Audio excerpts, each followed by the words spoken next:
बिस्मिल्लाहिर्रहमानिर्रहीम। What is chemistry?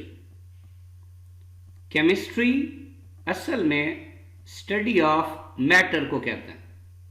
अब matter क्या होता है? कोई भी ऐसी चीज़ जिसका मैस भी हो और वॉल्यूम भी हो उसे मैटर कहते हैं। मिसाल के तौर पे मार्कर, अगर हम इसे तराजू पे तोलें तो इसका मैस होगा और ये जगह भी घेरता है, यानी इसका वॉल्यूम भी है, तो ये क्या हुआ? मैटर।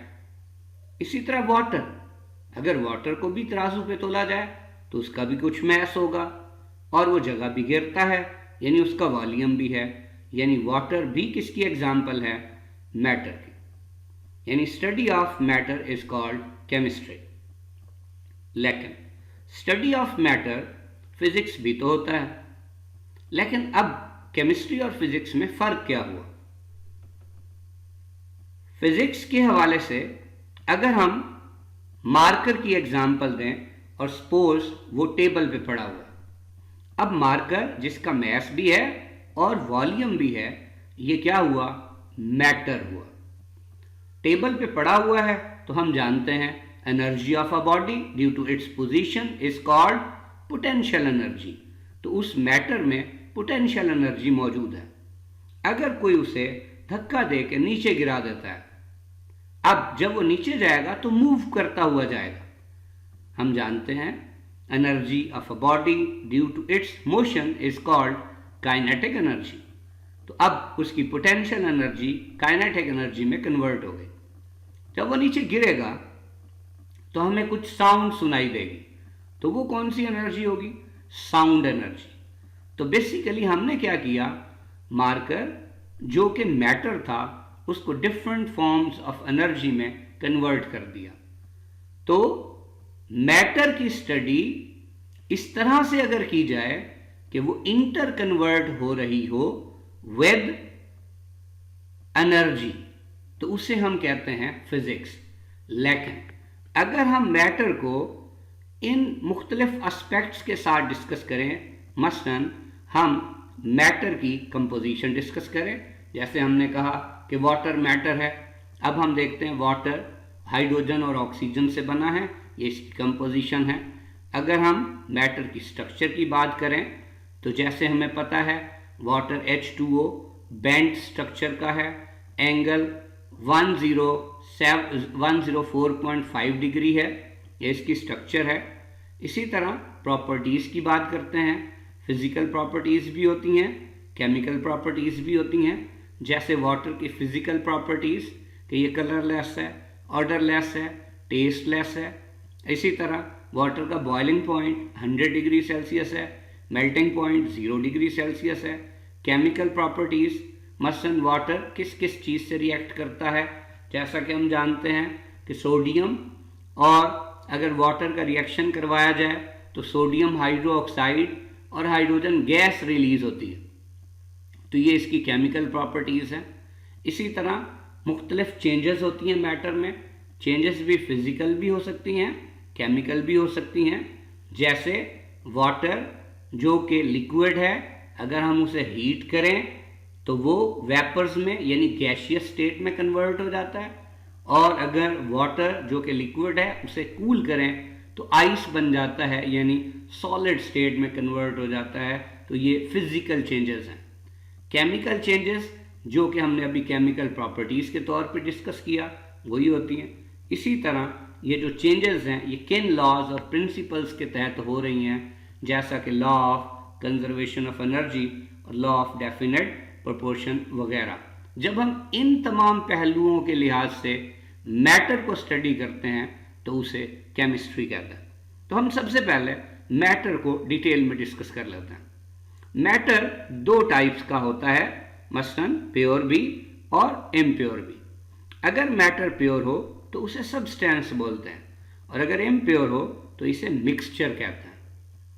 अब प्योर मैटर की दो टाइप्स होती हैं।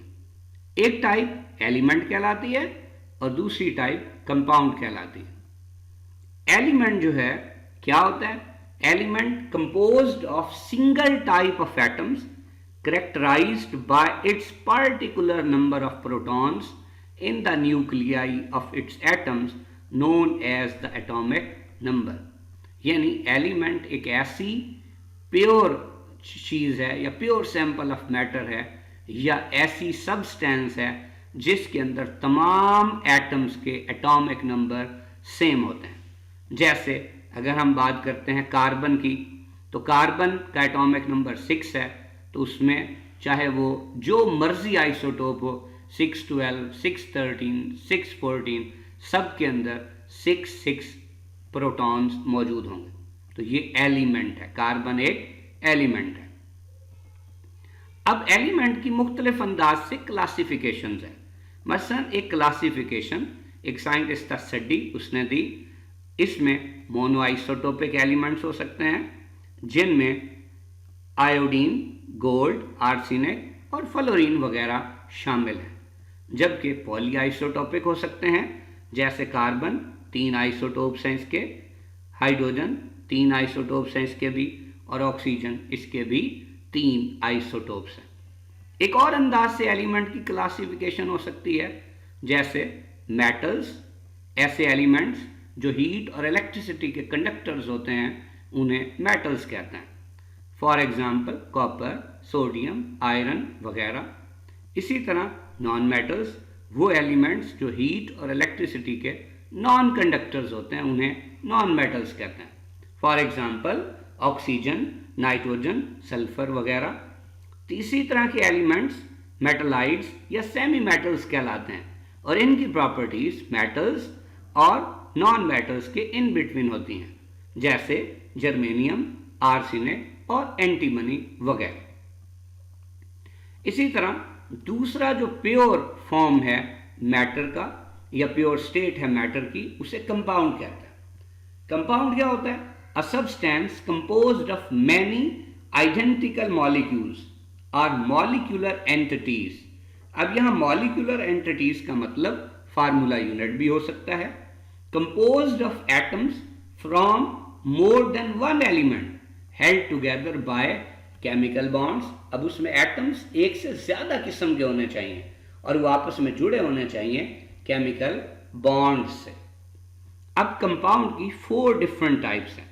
मसलन एक टाइप है आयनिक कंपाउंड, नाम से जाहिर है आयनिक कंपाउंड में एटम्स होंगे और वो आपस में आयनिक बॉन्ड से जुड़े होंगे, जैसे sodium chloride, sodium cation, chloride A9, और इनमें आयनिक बॉन्ड है। Magnesium sulphate, magnesium cation, sulphate A9, और इनमें आयनिक बॉन्ड मौजूद है।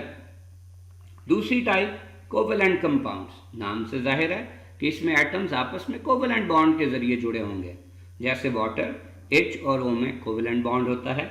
ग्लूकोज C6H12O6, इसमें कार्बन हाइड्रोजन या कार्बन ऑक्सीजन या ऑक्सीजन हाइड्रोजन कोवेलेंट बॉन्ड्स होते हैं, इसीलिए ऐसे कंपाउंड्स को कोवेलेंट कंपाउंड कहते हैं। तीसरी जो टाइप है उसे हम कहते हैं इंटरमेटैलिक कंपाउंड्स। इंटरमेटैलिक कंपाउंड्स ऐसे कंपाउंड्स होते हैं जिनमें मुख्तलिफ किस्म की मेटल्स और पॉसिबिलिटी है कि थोड़ी बहुत नॉन मेटल्स भी हो सकती हैं, स्टिशियोमेट्रिक अमाउंट्स में जुड़े होते हैं, यानी फिक्स तादाद होती है उन मेटल्स के एटम्स की। मसलन हमारे पास रोमन येलो ब्रेस है, इसका फार्मूला CuZn है, मतलब 1:1 रेशो में कॉपर और जिंक इसमें मौजूद होंगे। इसी तरह चाइनीज हाई टिन ब्रॉन्ज है, इसका फार्मूला फिक्स होगा Cu31SN8, यानी ये स्टिशियोमेट्रिक रेशो में मुख्तलिफ मेटल्स इसके अंदर मौजूद होंगे और ये मेटालिक बॉन्ड से जुड़े होंगे। ऐसे कंपाउंड्स कहलाएंगे इंटर मेटालिक कंपाउंड्स। इसी तरह चौथी टाइप कम्प्लेक्स कंपाउंड्स की है, जैसा कि ये CrH2O whole thrice, OH whole thrice, square bracket के अंदर इनको लिखा जाता है, ये कम्प्लेक्स कंपाउंड है। CuH2O whole 4, OH whole twice etcetera, ये सारे कम्प्लेक्स कंपाउंड्स हैं। और कम्प्लेक्स कंपाउंड की आमतौर पर निशानी ये होती है कि उनमें आपको कहीं ना कहीं स्क्वायर ब्रैकेट नज़र आ रही होती है। तो बेसिकली यहाँ तक हमने डिस्कस किया मैटर की प्योर फॉर्म को। तो थोड़ा सा एक रिव्यू ले लेते हैं। प्योर फॉर्म में अगर मैटर हो तो उसे सब्सटेंस कहते हैं। सब्सटेंस की दो टाइप्स होती हैं, एलिमेंट और compound. Element pure sample of matter है जिसमें तमाम एटम्स सेम होते हैं। सेम किस लिहाज से होते हैं कि उनमें प्रोटॉन्स की तादाद एक जितनी होती है। एलिमेंट की दो मुख्तलिफ अंदाज से हमने क्लासिफिकेशन देखी। एक जो सड्डी ने की वो क्या थी कि ऐसे एलिमेंट्स जिनके एक आइसोटोप होते हैं उन्हें मोनो आइसोटोपिक एलिमेंट्स कहते हैं। जैसे आयोडीन, गोल्ड, आर्सेनिक और फ्लोरीन का एक एक ही आइसोटोप है तो ये मोनो आइसोटोपिक एलिमेंट्स कहलाता है। इसी तरह पॉली आइसोटोपिक एलिमेंट्स वो जिनमें आइसोटोप्स की तादाद एक से ज़्यादा होती है। जैसे कार्बन के 3 आइसोटोप्स हैं, हाइड्रोजन के भी 3 आइसोटोप्स हैं और ऑक्सीजन के भी 3 आइसोटोप्स। एक और अंदाज से एलिमेंट्स की क्लासिफिकेशन हमने डिस्कस की कि एलिमेंट्स को मेटल्स में भी क्लासीफाई किया जा सकता है। मेटल्स वो एलिमेंट्स होते हैं जो हीट और इलेक्ट्रिसिटी के कंडक्टर्स होते हैं, जैसे कॉपर, सोडियम और आयरन वगैरह। इसी तरह नॉन मेटल्स हो सकती हैं जो हीट और इलेक्ट्रिसिटी के नॉन कंडक्टर्स होते हैं, जैसे ऑक्सीजन, नाइट्रोजन और सल्फर वगैरह। जबकि तीसरी क्लास मेटलाइट्स या सेमी मेटल्स की है। ये वो एलिमेंट्स होते हैं जिनकी प्रॉपर्टीज कुछ मेटल्स जैसी होती हैं और कुछ नॉन मेटल्स जैसी होती हैं, जैसे जर्मेनियम, आर्सेनिक और एंटीमनी वगैरह। दूसरी जो टाइप है सब्सटेंस की या प्योर मैटर की, उसका नाम कंपाउंड है। और कंपाउंड बेसिकली एक ऐसा प्योर सैंपल ऑफ मैटर है जो कि एक से ज़्यादा किस्म के एलिमेंट्स के एटम से बना होता है और वो एटम्स आपस में बॉन्ड्स के जरिए जुड़े होते हैं। अब अगर ये बॉन्ड्स आयनिक बॉन्ड हो तो हम उसे आयनिक कंपाउंड कहेंगे। जैसे सोडियम क्लोराइड में सोडियम आयन और क्लोराइड आयन आपस में आयनिक बॉन्ड के जरिए जुड़े होते हैं। और अगर इसमें कोवेलेंट बॉन्ड हो तो हम उसे कोवेलेंट कंपाउंड कहेंगे। जैसे वाटर में H और O आपस में कोवेलेंट बॉन्ड से जुड़े होते हैं। इसी तरह इंटरमेटैलिक कंपाउंड्स ऐसे कंपाउंड्स होते हैं जिनमें एक से ज़्यादा किस्म के मेटल्स के एटम्स आपस में स्टीशियोमीट्रिक रेशियो में जुड़े होते हैं। जैसे हमने डिस्कस किया रोमन येलो ब्रेस CuZn इसका फार्मूला है, यानी ये कॉपर और जिंक 1:1 रेशियो में इसमें मौजूद होता है। चौथी किस्म कम्प्लेक्स कंपाउंड्स की है, जैसे कि ये दो एग्जाम्पल हमें नज़र आ रही है। और कम्प्लेक्स कंपाउंड की निशानी ये होती है कि आमतौर पर उसमें हमें स्क्वायर ब्रैकेट दिखाई देता है। अब मैटर की दूसरी फॉर्म इम्प्योर है जिसे हम मिक्सचर कहते हैं। मैटर की दूसरी फॉर्म इम्प्योर जिसको हम मिक्सचर बोलते हैं। अब मिक्सचर क्या है जी? A mixture is the physical combination of 2 or more substances in which the identities are retained। अब मिक्सचर एक ऐसी चीज को कहते हैं जो 2 या 2 से ज्यादा सब्सटेंसेस के फिजिकल कॉम्बिनेशन से बनता है। फिजिकल कॉम्बिनेशन का मतलब यह है कि उनकी प्रॉपर्टीज बिल्कुल रिटेन रहती हैं। मिसाल के तौर पे मिक्सचर की अगर हम बात करते हैं तो 2 टाइप्स हैं, हेट्रोजीनियस मिक्सचर और होमोजीनियस मिक्सचर। हेट्रोजीनियस मिक्सचर में जैसे सैंड और वाटर का मिक्सचर, इसमें प्रॉपर्टीज और composition through out the sample same नहीं होती। इसी तरह सैलड, ये भी हेट्रोजीनियस मिक्सचर की एग्जांपल है। होमोजीनियस मिक्सचर क्या होते हैं? होमोजीनियस मिक्सचर्स को सोल्यूशन भी कहते हैं। ये ऐसे मिक्सचर्स होते हैं जिनमें through out the sample properties और कंपोजिशन सेम होती है। अब होमोजीनियस मिक्सचर या सॉल्यूशंस की आगे 9 टाइप्स होती हैं। मिसाल के तौर पे एयर है, ये एग्जाम्पल है solution of gas in gas. जैसे ऑक्सीजन एयर में थोड़ी होती है और नाइट्रोजन ज़्यादा होती है, तो नाइट्रोजन सॉल्वेंट होगी और ऑक्सीजन सोल्यूट होगा, तो ये सोल्यूशन हो जाएगा gas in gas solution. O2 and water, ये एग्जाम्पल है solution of gas in liquid. ये जो एक्वेटिक लाइफ है ये रेस्पायरेशन कैसे करती है? क्योंकि पानी में ऑक्सीजन डिजॉल्व फॉर्म में मौजूद होता है। इसी तरह तीसरी किस्म के सॉल्यूशंस या homogeneous mixture solutions of gases in solid हैं, जैसे हाइड्रोजन इन पैलेडियम। जब हम वेजिटेबल ऑयल से वेजिटेबल घी बनाते हैं बाय हाइड्रोजिनेशन, तो उसमें हाइड्रोजन गैस को एडजॉर्ब कराया जाता है पैलेडियम पे, जो कि एक्ट करता है एज अ कैटलिस्ट, तो ये सोल्यूशन बन गया, solution of gas and solid. इसी तरह clouds solution of liquid and gas की एग्जांपल है, milk solution of liquid and liquid की एग्जांपल है, butter solution of liquid and solid की एग्जांपल है, sugar in water solution of solid and liquid की example है, dust particles in smoke example है solution of solid and gas, और steel जो है ये एग्जांपल है solution of solid in solid. अब ये तमाम जो हमने बातें डिस्कस की, ये तमाम बातें किसके बारे में थी? मैटर के बारे में थी।